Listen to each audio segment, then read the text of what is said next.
दोस्तों, क्या आप भी अपना काम करते हुए ज़्यादा फोकस नहीं रह पाते? क्या आपके लिए भी पूरा दिन प्रोक्रास्टिनेशन कर करके अपना टाइम वेस्ट करना नॉर्मल हो गया है? तो चिंता मत कीजिए दोस्तों, क्योंकि मेरी भी यही सेम प्रॉब्लम रहा है। बट आजकल मैं अपने आप में काफ़ी इम्प्रूवमेंट नोटिस कर रहा हूँ। तो इसलिए दोस्तों, मैं आज के इस वीडियो में एक ऐसी टेक्निक आप लोगों से शेयर करना चाहता हूँ जिससे आपको काम टालने की आदत को छोड़कर प्रोडक्टिव होने में काफ़ी हेल्प मिलेगी।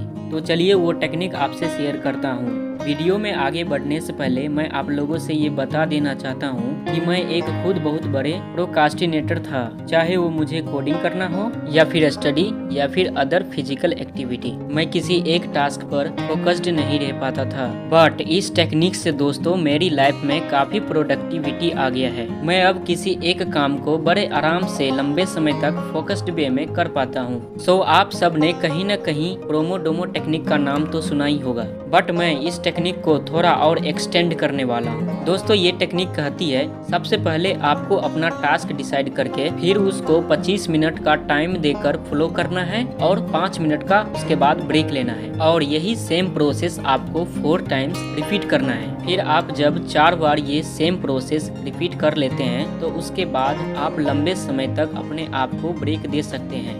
परंतु दोस्तों, यहाँ पर प्रॉब्लम ये है कि यह टाइम स्लॉट थोड़ा कम है और हम इसे ही रिपीट करते रहते हैं। तो अपना माइंड को ये लगता है कि हम एक सेट ऑफ इंस्ट्रक्शन के बेस पर एक्ट कर रहे हैं और हमें ये भी करना बोरिंग लगने लगता है, और इसे भी कुछ दिनों तक फॉलो करने के बाद ऐसा करना छोड़ देते हैं और हम अपने नॉर्मल लाइफ में आ जाते हैं। तो इसका सॉल्यूशन क्या है? दोस्तों, इसका सॉल्यूशन बताने से पहले आपको एक स्टोरी जिससे पोमोडोरो टेक्निक का कॉन्सेप्ट आया था वो शेयर करता हूँ।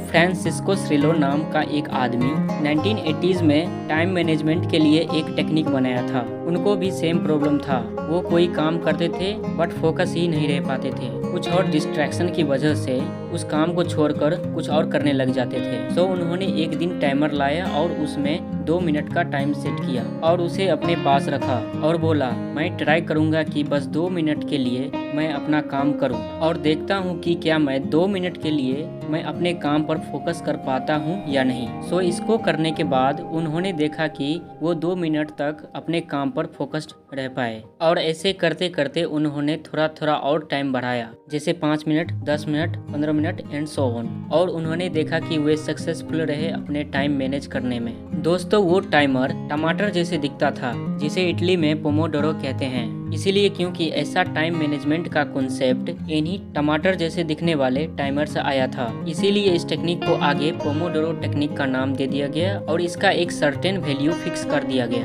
जो कि है 25 मिनट का वर्क और 5 मिनट का ब्रेक। लेकिन यह क्योंकि रिपीटेबल है, इसीलिए ऐसा करना बोरिंग लगता है और ये लंबे समय तक नहीं चल सकता।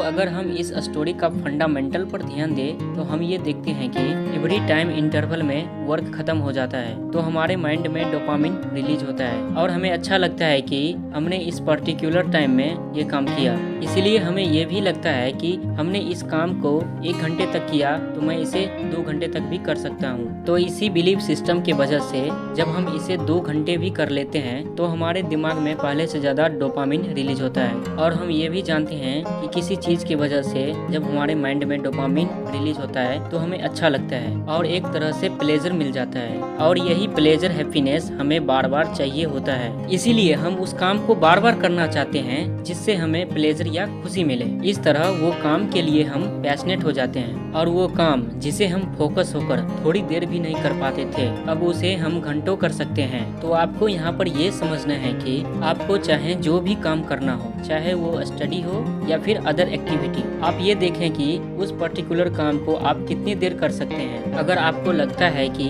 मैं इस काम को बिना थके हुए फोकस्ड होकर 1 घंटे तक कर सकता हूँ, तो पहले उसे 30 मिनट का टाइमर सेट करके उस काम को कीजिए, फिर कुछ देर के लिए ब्रेक लीजिए। देन आपको लगेगा कि मैं इस काम को 1 घंटा तक करना चाहता था लेकिन मैंने इसे 30 मिनट ही किया। अब आप उस काम को 1 घंटे तक कीजिए। जब आप कर लेते हैं तो आपको बहुत अच्छा लगता है, क्योंकि जो आप चाहते थे वो आपने कर दिए। इसके वजह से आपके माइंड में डोपामिन रिलीज होने के कारण आपको हैप्पीनेस और प्लेजर मिल जाता है और आप इसी प्लेजर के लिए फिर से ये काम करना चाहेंगे। जब आप इस प्रोसेस को कुछ दिनों तक रिपीट करते चले जाएंगे तो ये काम आपका हैबिट बन चुका होगा। सो अगर आप किसी दिन किसी वजह से थके हुए हैं या फिर मूड नहीं है, उस दिन आप ये सोचते हैं कि मैं इस काम को 10 मिनट ही करूंगा, उस दिन भी अगर आप काम करने बैठ जाते हैं तो आसानी से घंटों वो काम कर पाते हो, क्योंकि जब आप एक फ्लो स्टेट में चले जाते हो और काम करने लग जाते हो तो आपको पता भी नहीं चलता कि आपको वो काम करते हुए कितना टाइम हो गया। सो दोस्तों, ये थी टेक्निक। आई होप कि आप इस टेक्निक को फॉलो करते हैं तो जरूर आपके प्रोडक्टिविटी में इम्प्रूवमेंट दिखने लगेगा।